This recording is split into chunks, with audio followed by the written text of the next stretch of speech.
Hey guys, today I just wanted to show you backing up your PC or your laptop with a free program called EaseUS Todo Backup, which seems to be pretty intuitive and works pretty well. Let's go get it right now. I'm going to take you over to the download link to get it. Actually, first, so I'm going to be backing up to a Seagate external hard drive. This is something you can use to back up to. It basically plugs in just like a thumb drive or a flash drive, and you can see I have it connected. I have the 1 terabyte one right now that in my computer. So I'd recommend you get the 2 terabyte just to make sure, because depending on how much data you have, you can choose which one. But I'd say 2 terabyte is probably best for most people. Okay, let's go get the EaseUS, the backup software, so that it'll allow us to back up our laptop. And it is free, so you can just go on Google, and we will search for EaseUS Todo Backup. And I'll put links in the descriptions for the external hard drive, and then also this EaseUS software for backing up your laptop or computer.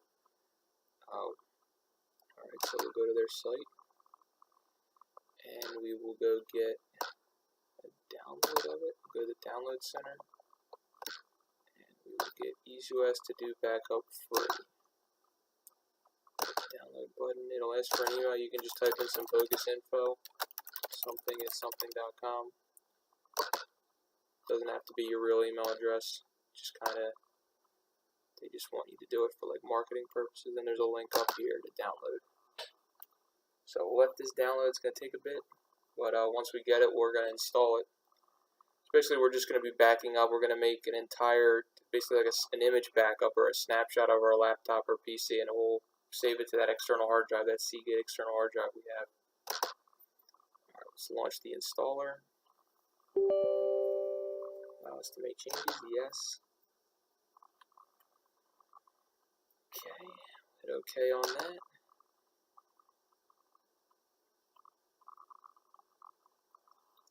We'll let it go through once. We'll minimize this.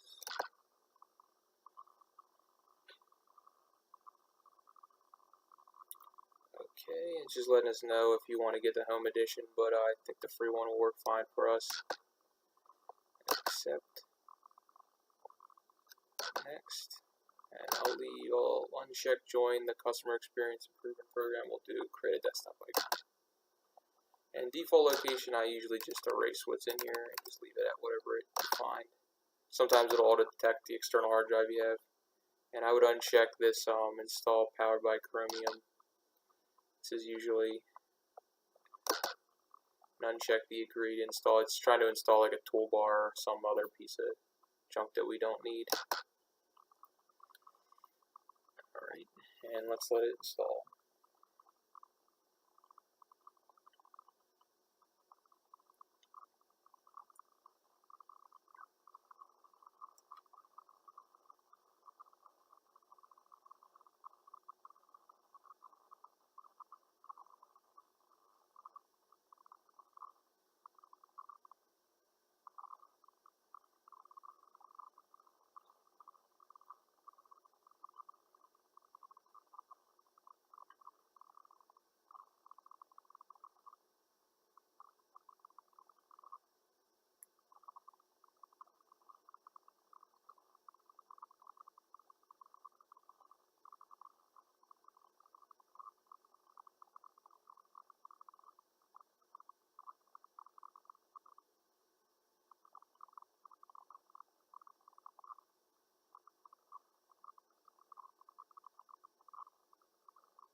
Alright, the installation is done. So we'll check off, yep, launch EaseUS. So open up a web browser and just kind of close this out.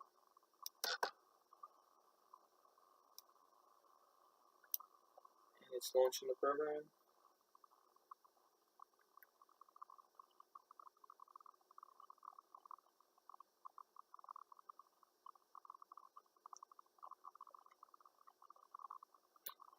And we'll do later, since we're just using the free version, it won't prompt us again. So usually what I do is I go up to, when I'm making my backup set, I do disk and partition backup. And then I'll check off this so it selects every single partition. Basically it's doing the entire disk. So we got everything, so that's some of these like our boot partitions that we have, but it's doing the C drive, which is our main one. So I just check the entire disk up here, which does all the partitions inside of it. And that's our Seagate that we're actually going to back up to. So we're going to select our destination where we want to send our backups to. So we're going to do it to that external Seagate hard drive. So there it is, the D drive. And we'll create a folder called PC backup. You can name this whatever you want. I'm just calling it PC backup. Sometimes they make it the name of the computer backup. So we'll hit OK. And I'll make that folder. We'll select it and then hit OK. And the plan name, I usually call it like the PC's name, or you can call it, so the computer's name. I'll just call this PC image backup. And then you can put a schedule on it so you can do it at certain times that you want it to. Usually you want to do it daily. I'd select the time that you want it to happen at. I'll usually do it at the end of the day, or at the end of the day. So I'll do it every day at 9 a.m. daily at 9 p.m. And you can leave these checked off, because if your computer goes to sleep, it will wake it up. But I'd recommend you just change your sleep settings under power options, so you can get to this in the control panel as well, and change this so that your PC doesn't go to sleep. It's like never, so that it doesn't go to sleep on you when it's trying to back up. But I believe that option will wake it up, but most of the time I just make sure that it never is going to go to sleep. And also, like if it's a laptop, you can't have the lid closed if you want to do your backup, so it'd have to be open. And I usually uncheck the run mist at system startup.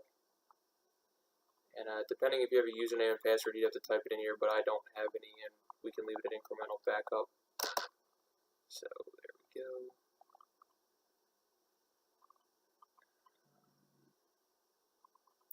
And then I go to image reserve strategy as well. And I'll do image reserve strategy is so that you don't just keep making backups and it fills the entire drive. It says keep preserve, and I usually keep I'll keep like 7 backups. So you have images for like 7 days worth of, you could go back like 6 or 7 days to recover something. And then I hit save on this. If you're doing the schedule outside, just to come back, I would recommend probably putting in your username and password for your laptop, just so it makes sure that it has that username and password. Let me just check my user that I'm on.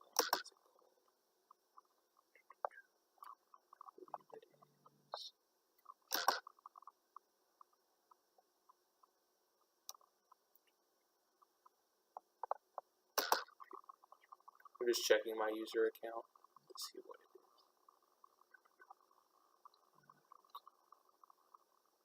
I believe it is CCS-T1. Okay. CCS-T1 and my password. Let's see. It should verify all this info. Oh, wrong username and password.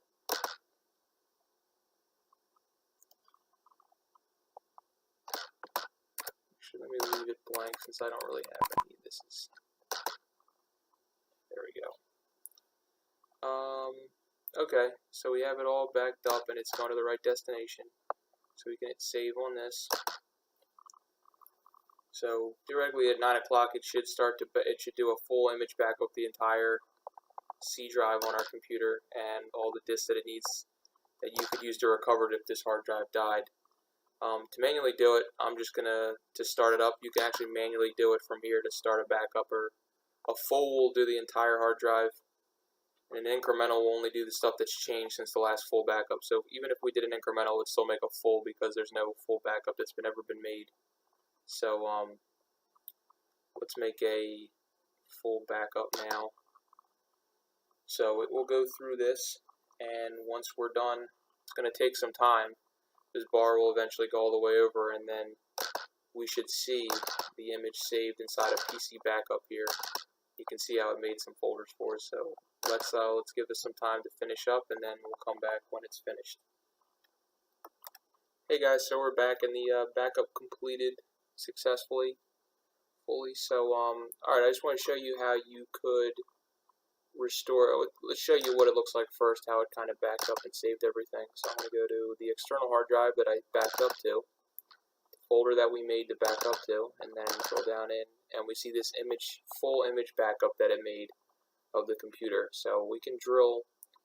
So say on our computer here, we deleted something from our My Documents folder. Like I deleted my Switch Network Lab folder. It could be maybe better to do, say we deleted one of my videos.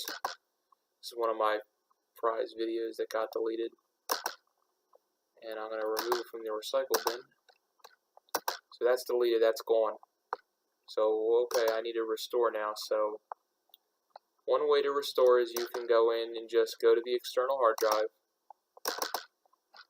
and click where your backup is saved, and you can actually double click on the backup file from whatever date you wanted. So we only have one, but you could, if you've done it daily, it will have one for each corresponding day, or whenever you did it manually.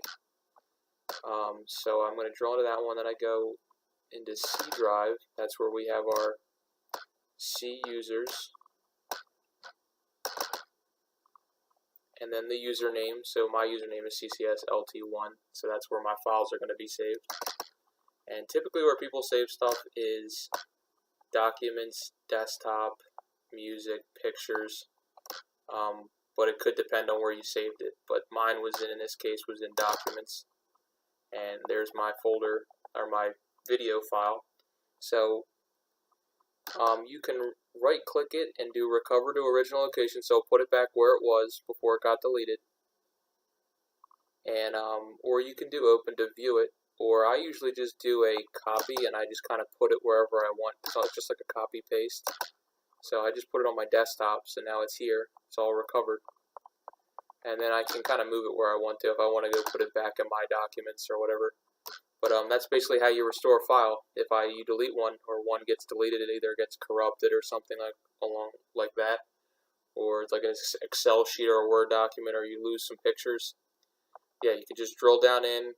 It's usually C users, the username of your user, and then wherever it's done, whether it be documents, music, if the file was on your desktop, that's where you'd go to recover it. So it's just as easy as that to recover. You can also do it from within the software by doing a recover, and you can select two different types of recovery. Disk and partition mode would do the entire disk or the entire partition. If you want to do it, it's the entire C drive. But usually most of the time we're just recovering one specific file or a few or a folder. You can go into file mode, and then you can drill down into where you want, like we can kind of do what we just did by going into C users, the username, and you would check off what you want to restore. Like you'd probably want to uncheck all this stuff before you even drill down, just to so you don't restore every single folder that's in there. You can kind of select what you want. Like if I only wanted, say let's go where we were before, documents, and we only wanted one document, we would just check off that one document. We would just want that, and then we would do a proceed. And then it would just do estimated time, and it should take over relatively quick since it's just one file. And if we go back there, it should be in there now, and it is. So that's the one we just restored. So it's just as simple as that, as restoring stuff. And You don't necessarily need to do this on a schedule. You can do it where you manually make backups with either full or incremental. I'll make an incremental now, so it's going to go a lot quicker than a full because it's only going to do stuff that's changed. And the only things that's really changed is us saving this to the desktop from the restore and then me having the other one get restored back. So there's not really much. It should go relatively fast. And we'll see. I'm going to go onto the external hard drive and kind of see what we can kind of see what it's doing. See, you can see here it's saving a incremental has an INC on it. The fulls they have the full backup there. So yeah, you would once this finishes up, it'll be the same thing, just kind of drilling into it, just like we did with the full. You would click on whatever one for whatever corresponding time. If it's on a schedule, you're going to have it like once every day. Then you're going to have one for like 24th, 25th, 26th, 27th, and so on. So, and we have our reserve setting set to keep 7 backups, so we can go like 6 or 7 days back if we needed to grab something. But once this finishes up, it shouldn't take very long. But like the full took about, I guess it was about 10-15 minutes for me, but for some people that have a lot more, this doesn't really have that much data on it. It could take like an hour to do a full backup. But it's almost done here. So yeah, you just basically, you can drill down and restore on a certain date, or you can do it within the software, whatever day you felt like you had that file, you can drill into that. So on the next, that's basically it for like file recovery, for backing up the entire disk and recovering. In the next video, I wanted to show you guys how we're going to do it if the entire hard drive on the laptop died and you went out and bought a new one, or you got an SSD drive. If you were trying to do an upgrade to your laptop, you could recover to that as well with this image backup that we made to this external hard drive. You can do it from these backups. So next video I'll show you guys, and we'll give it a try and see how it goes.